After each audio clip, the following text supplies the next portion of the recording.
وَأَنَّهُ صَلَّى وَأَنَّهُ یہ تیسری بات اب بیان کرنے لگے ہیں. کون؟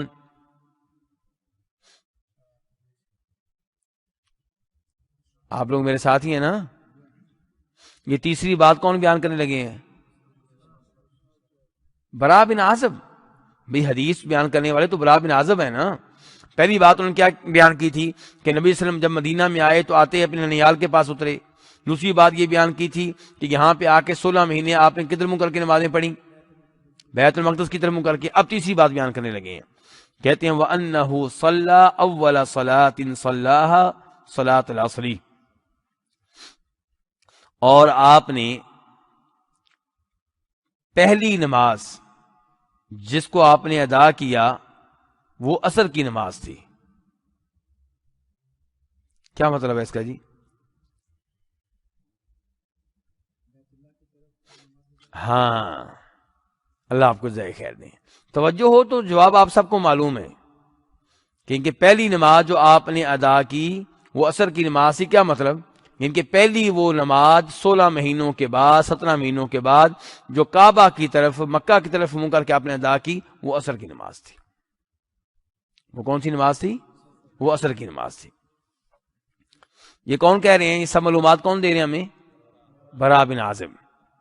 وَصَلَّى مَعَهُ قَوْمٌ، اور آپ کے ساتھ ایک قوم نے بھی نماز ادا کی. کون سی نماز؟ عصر کی نماز. کدھر منہ کر کے؟ ماشاءاللہ آپ کے دونوں بیٹے اب آپ کا ساتھ دے رہے ہیں. فخرج رجل ممن صلى معه، تو ایک آدمی نکلا ممن ان میں سے صلى معه جنہوں نے آپ کے ساتھ نماز ادا کی تھی ان میں سے ایک آدمی نکلا. یعنی کہ وہ نکل کے گیا مدینہ کے دائیں بائیں. فمر، تو وہ آدمی گزرا. کون سا آدمی؟ جس نے عصر کی نماز آپ کے ساتھ ادا کی تھی. کدھر منہ کر کے؟ کعبہ کی طرف منہ کر کے. چلیں جی. فمر علی اہل مسجد، تو وہ گزرا ایک مسجد والوں کے پاس. وہم راکعون، اس حال میں، واو حالیہ ہے، اس حال میں کہ وہ رکوع کی حالت میں تھے. کون؟ وہ نماز پڑھنے والے. فقال، تو اس نے کہا، کس نے؟ ہاں، یہ جو عصر کی نماز پڑھ کے نکلے تھے. اشہد باللہ، میں اللہ کا نام لے کر گواہی دیتا ہوں. یعنی کہ میں قسم اٹھا رہا ہوں. اس کا مطلب وہ قسم ہے. میں اللہ کا نام لے کر گواہی دیتا ہوں کہ لقد صلیت، البتہ تحقیق میں نے نماز پڑھی ہے، مع رسول اللہ، رسول اللہ صلی اللہ علیہ وسلم کے ساتھ، قبل مکہ، مکہ کی جانب. یعنی کہ میں اللہ کے رسول کے پیچھے نماز پڑھ کر آیا ہوں، اور جو نماز میں نے آپ کے پیچھے پڑھی ہے اس نماز میں آپ کا منہ کدھر تھا؟ مکہ کی طرف. میرا اور آپ کا، امام کا اور مقتدیوں کا منہ مکہ کی طرف تھا. ان کی قبلہ تبدیل ہو گیا ہے. فدارو، تو وہ گھوم گئے. کون؟ نماز پڑھ رہے تھے. کما ہم، جیسے وہ تھے ویسے ہی گھوم گئے. کدھر؟ قبل البیتی، بیت اللہ کی جانب. بیت اللہ کی جانب نماز میں ہی گھوم گئے. رکوع کی حالت میں گھومنا، حرکت کرنا آسان ہے کہ مشکل ہے؟ مشکل ہے. تو وہ اتنا تو انتظار کر لیتے کہ چلو رکوع سے اٹھتے ہیں تو پھر گھوم جائیں گے. لیکن پھر کیا ہوتا؟ دین اسلام پہ عمل کرنے میں کچھ تاخیر ہو جاتی. نبی علیہ الصلوۃ والسلام کا آرڈر ماننے میں، آپ کی حدیث پہ عمل کرنے میں تاخیر ہو جاتی. انہوں نے اس چیز کا انتظار نہیں کیا. انہوں نے اس چیز کا بھی انتظار نہیں کیا کہ یہ نماز ایسے ہی مکمل کر لیتے ہیں اور نماز کے بعد انتظامیہ کی میٹنگ ہوگی. کیا ہوگی جی؟ انتظامیہ کی میٹنگ ہوگی، اجلاس ہوگا، اس میں اس نئی صورتحال پہ غور کیا جائے گا. اور انہوں نے یہ بھی نہیں کہا کہ بھئی اتنا بڑا قدم ہم اٹھائیں، ہم اس کے لیے پہلے اپنا وفد بھیجیں گے. کس کے پاس؟ نبی صلی اللہ علیہ وسلم کے پاس. اور اگر تصدیق ہو گئی تب ہم یہ بات مانیں گے، کیونکہ تم بات بتانے والے کتنے ہو؟ ایک. اور ایک جو حدیث بیان کرے اس کو کیا کہتے ہیں؟ خبر واحد. بلکہ دو بھی بیان کریں تو خبر واحد. اس سے اوپر بھی میں مزید تفصیل میں نہیں جانا چاہتا. بہرحال یہ خبر واحد ہے. ہاں جی، صحابہ کرام نے خبر واحد پہ عمل کیا کہ نہیں کیا؟ اور چھوٹے معاملے میں کہ بڑے معاملے میں؟ قبلہ تبدیل، یعنی کہ قبلہ پہلے ہے بیت المقدس کی جانب، وہ بات یقینی ہے۔ وہ بات کیا ہے؟ اب خبر واحد ہے، ایک آدمی لے کر آیا ہے، کہہ سکتے ہیں کہ بھئی یہ ظنی بات ہے،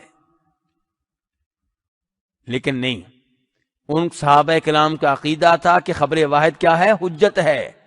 خبر واحد یقین کا فائدہ دیتی ہے، خبر واحد پہ عمل کیا جائے گا، خبر واحد قابل قبول ہے، عقیدے کے معاملے میں بھی، غیبی امور میں بھی، قبلہ کی تبدیلی کے معاملے میں بھی۔ آج افسوس سے کہنا پڑتا ہے بہت سے مسلمان، عام لوگ تو خیر نہیں، میرے جیسے طالب علم، وہ یہ جسارت کرتے ہیں کہ کئی احادیث کو ریجیکٹ کر دیتے ہیں اور کیا کہتے ہیں کہ خبر واحد ہے۔ ٹھیک ہے جی، خبر واحد کو آپ نے رد کر دیا، اب آپ کس پہ عمل کریں گے؟ کہتے ہیں جو اصول ہم نے معلوم کیا ہے قرآن سے اس کے اوپر عمل کریں گے، اور اس حدیث پہ عمل نہیں کریں گے کیونکہ خبر واحد ہے۔ تو یہ بڑی افسوسناک صورتحال ہے، یہ اصول بنا کر بہت سی احادیث کو رد کیا گیا۔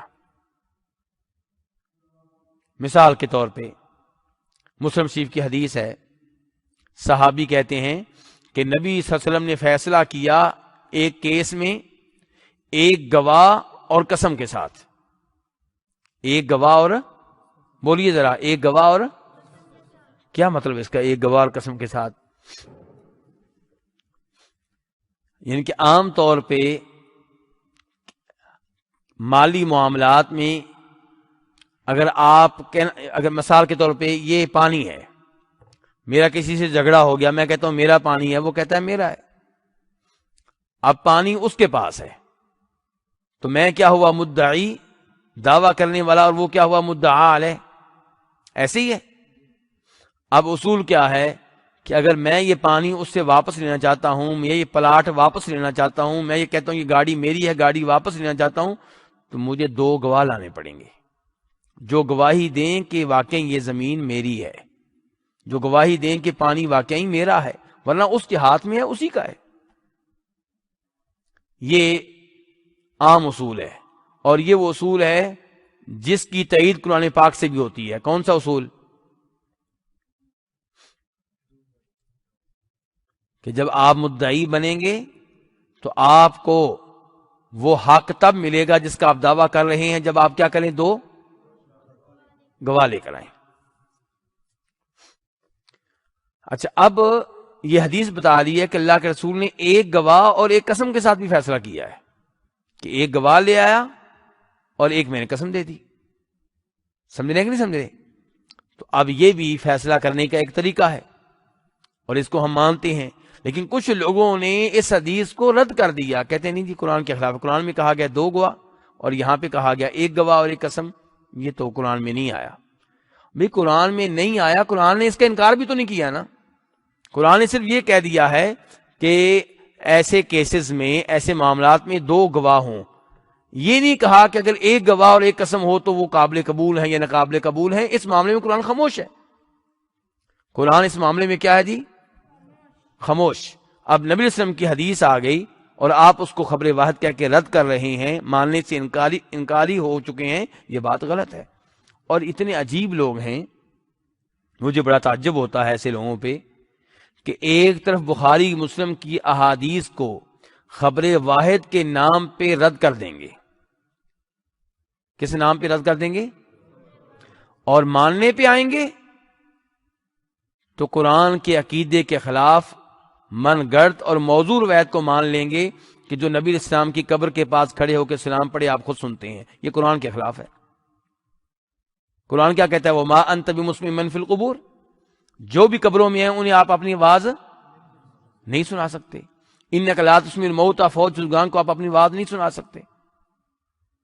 اب یہاں پہ آپ کہتے ہیں نا کہ بھئی یہ خبر واحد کیا، یہ تو ہے ہی من گڑت، اس کو ہم کیسے لیں؟ لیکن وہاں چونکہ وہ اپنے غلط عقیدے کے مطابق ہے، اس لیے وہاں من گڑت روایت کو جو ثابت بھی نہیں ہے، قرآن کے خلاف ہے، اسے قبول کر لیا۔ اور ادھر خبر واحد بخاری کی ہوتی ہے، مسلم کی ہوتی ہے، اور اس کو رد کر دیتے ہیں۔ تو بہرحال اس حدیث نے کیا بتا دیا کہ خبر واحد کیا ہے؟ بولیے ذرا، حجت ہے۔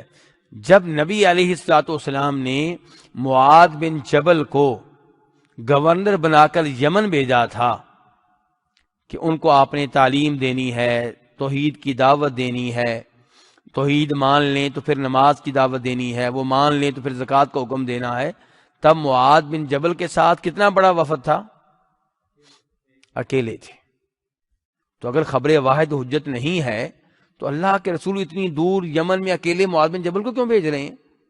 100-200 آدمی ساتھ بھیجتے تاکہ وہ خبر متواتر بن جاتی۔ تو پتہ ہی چلا، خلاصہ کلام یہ ہے کہ حدیث حجت ہے، چاہے اسے بیان کرنے والا ایک آدمی ہو، لیکن کیا ہونا چاہیے؟ آدمی قابل اعتبار ہو، حدیث صحیح ہونی چاہیے، حدیث ثابت ہو جائے، حدیث ثابت ہو جائے، بیان کرنے والا چاہے ایک ہو۔ اچھا، مزے کی بات یہ ہے، مزید آگے چلیں ذرا، آپ حیران ہوتے چلے جائیں۔ یہی لوگ جب شب برات کی باری آتی ہے تو کیا کرتے ہیں؟ شب برات کی باری آتی ہے تو من گھڑت روایات بھی حجت ہو جاتی ہیں، ضعیف روایات بھی حجت ہو جاتی ہیں۔ تب یہی لوگ ہم سے بحث کر رہے ہوتے ہیں کہ تم یہاں ایسی حدیثوں کو ضعیف قرار دے دیتے ہو، اور خود چونکہ آپ لوگوں نے ایک اصول بنا لیا اپنے مسلک کا، تو آپ نے اس کی آڑ میں خبر واحد کو، کئی خبر واحد کو رد کر دیا، بخاری کی، مسلم کی۔ اب میں آپ کو مثال دے چکا ہوں نا کہ دیکھیں قرآن نے یہ کہا ہے کہ آپ ایک گواہ اور ایک قسم کے ساتھ فیصلہ نہیں کر سکتے، قرآن نے کہا ہے؟ نہیں، قرآن تو کہا ہی نہیں۔ قرآن نے فیصلہ کرنے کا ایک طریقہ بتا دیا، 2 گواہوں کی بنیاد پہ فیصلہ کیا جا سکتا ہے۔ حدیث نے آ کے ایک اور طریقہ بتا دیا فیصلہ کرنے کا کہ اگر 2 گواہ نہ ملیں، ایک گواہ اور ایک قسم مل جائے تو اس سے بھی فیصلہ کر سکتے ہیں۔ تو بہرحال خبر واحد حجت ہے۔ دیکھیں کتنا بڑا قدم اٹھایا ہے صحابہ کرام نے، آپ ذرا غور کیا کریں اس کے اوپر۔ اگر وہ خبر واحد کہہ کر احادیث کو رد کرنے والے ہوتے تو وہ کہتے مسجد نبوی ہمارے قریب ہے، ابھی 3-4 آدمی کو بھیجتے ہیں، تصدیق کریں گے تو ٹھیک ہے، آئندہ نماز ہم کعبہ کی طرف منہ کر کے پڑھ لیں گے۔ اب ایک آدمی کی بات کی بنیاد پہ انہوں نے نماز کے دوران قبلہ تبدیل کیا، وہ بھی رکوع کی حالت میں، جبکہ حرکت کرنا ہی مشکل ہے۔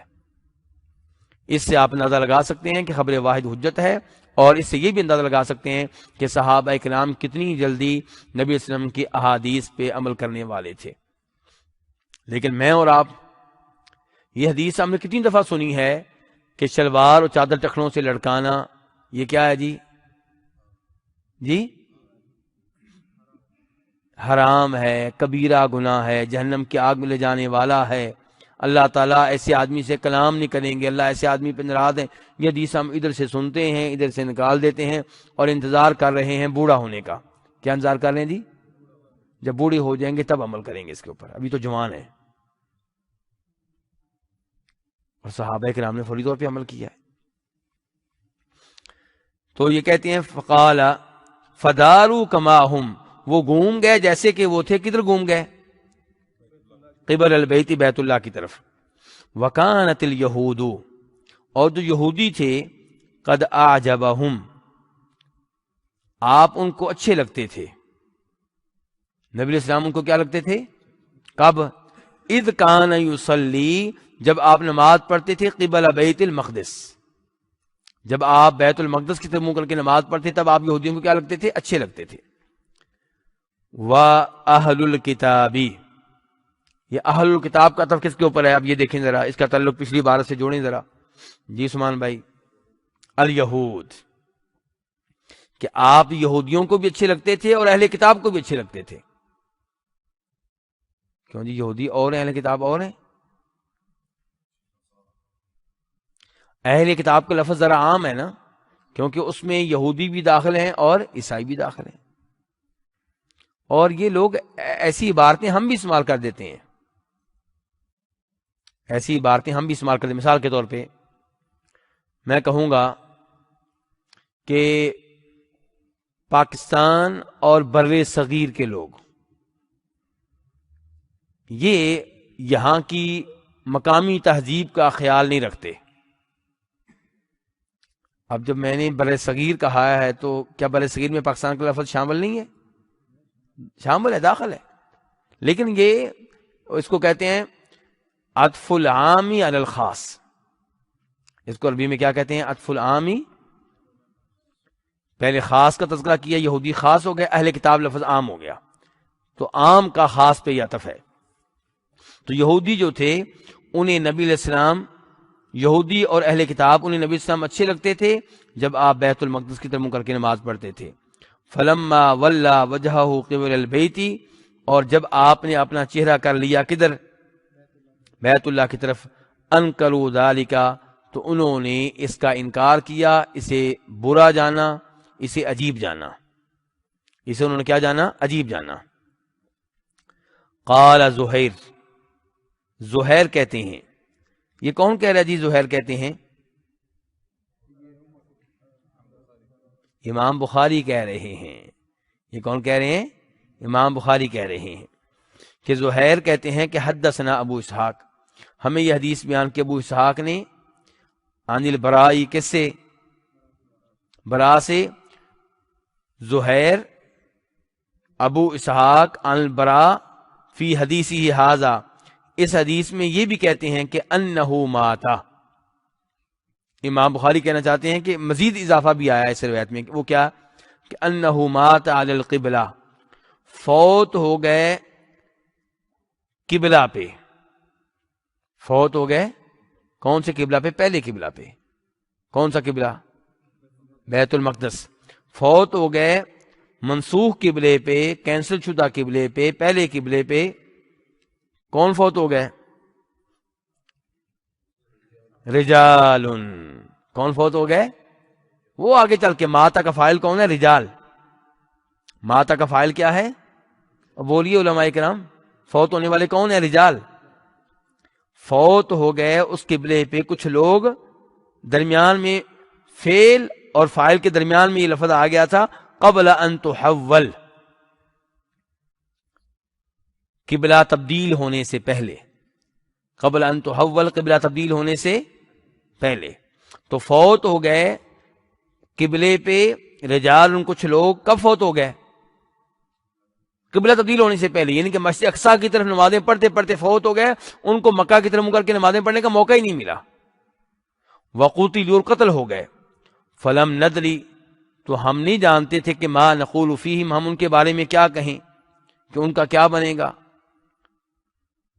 ان کا ایمان قابل قبول ہے کہ نہیں ہے، کیونکہ انہوں نے تو کعبہ کی طرف منہ کر کے نمازیں نہیں پڑھی، وہ تو پہلے ہی فوت ہو گئے. فانزل اللہ، تب اللہ تعالی نے یہ آیت نازل کی، وما کان اللہ لیضیع ایمانکم، نہیں ہے اللہ تعالی کہ وہ ضائع کر دے تمہارے ایمان کو. سمجھے؟ اب تو امام بخاری بیان کرنا چاہتے تھے اس آیت کا اور حدیث کا تعلق. تو اس کی وجہ سے وہ، یعنی کہ دوسری روایت میں سے، وہ بھی زہیر کی ہے، دوسری روایت میں سے اس حدیث کا یہ حصہ بھی لے کر آئے ہیں، جسے پتہ چلتا ہے کہ یہ آیت کب نازل ہوئی. تو یہ آیت کیوں نازل ہوئی تھی پھر؟ کہ صحابہ کرام پریشان تھے. کن کے تعلق سے پریشان تھے؟ کن کے بارے میں پریشان تھے؟ ان صحابہ کرام کے بارے میں جو قبلہ تبدیل ہونے سے پہلے فوت ہوئے، قتل ہوئے. پریشان تھے کہ ان کا کیا بنے گا، ان کا ایمان قابل قبول ہوگا کہ نہیں ہوگا، ان کی نمازیں قابل قبول ہوں گی کہ نہیں ہوں گی. تو اللہ نے آیت اتاری، وما کان اللہ لیضیع ایمانکم، اللہ تعالیٰ تمہارے ایمان کو ضائع کرنے والا نہیں ہے. تو اب اس روایت سے کیا پتہ چلا؟ ایمان سے کیا مراد ہے پھر؟ نماز. تو اس سے پتہ چلا. اور ہم کتاب کون سی پڑھ رہے ہیں؟ کتاب الایمان. اور باب کیا ہے؟ باب الصلاۃ من الایمان، کہ نماز جو ہے وہ ایمان کا کیا ہے؟ شعبہ ہے، ایمان کا حصہ ہے. اور اس سے پتہ چلا کہ اعمال ایمان میں داخل ہیں کہ داخل نہیں ہیں. اور اس سے پھر یہ بھی پتہ چلا کہ یہ ایمان نیک اعمال کرنے سے بڑھے گا، اور جب فرائض پہ عمل نہیں کریں گے یا گناہ کریں گے تو پھر یہ ایمان کیا ہو جائے گا؟ گھٹے گا، کم ہوگا، اس میں نقص آئے گا، کمی آئے گی. چلیں یہ حدیث سے بھی ہم فارغ ہوئے. بس یہاں پہ اتنا مسئلہ تھوڑا سا ہے جس کی طرف علماء کرام نے اشارہ کیا ہے. وہ کہتے ہیں بھی قبلہ تو بہت جلدی تبدیل ہو گیا تھا، لڑائی فرض ہونے سے پہلے قبلہ تبدیل ہو گیا تھا، تو یہ کیسے کہہ رہے ہیں براء بن عازب کہ کچھ لوگ جو ہیں قبلہ تبدیلی سے پہلے ہی قتل ہو گئے تھے؟ اس سے پہلے تو جہاد ہوا ہی نہیں، قتل کیسے ہو گئے تھے؟ تو علماء کرام نے وضاحت کی ہے کہ یہ بات صحیح ہے، قبلہ تبدیلی سے پہلے کوئی جہاد نہیں ہوا، لیکن جہاد نہ ہونے کا مطلب یہ نہیں کہ کوئی آدمی پہلے قتل ہی نہیں ہوا۔ جہاد فرض ہوئے بغیر بھی مسلمانوں میں سے کسی کو قتل کیا جا سکتا ہے، کوئی بھی کافر کسی کو قتل کر سکتا ہے، اگرچہ جہاد ابھی شروع نہیں ہوا، تو قتل ہوئے ہیں اس سے پہلے بھی کچھ لوگ۔ چلیں جی۔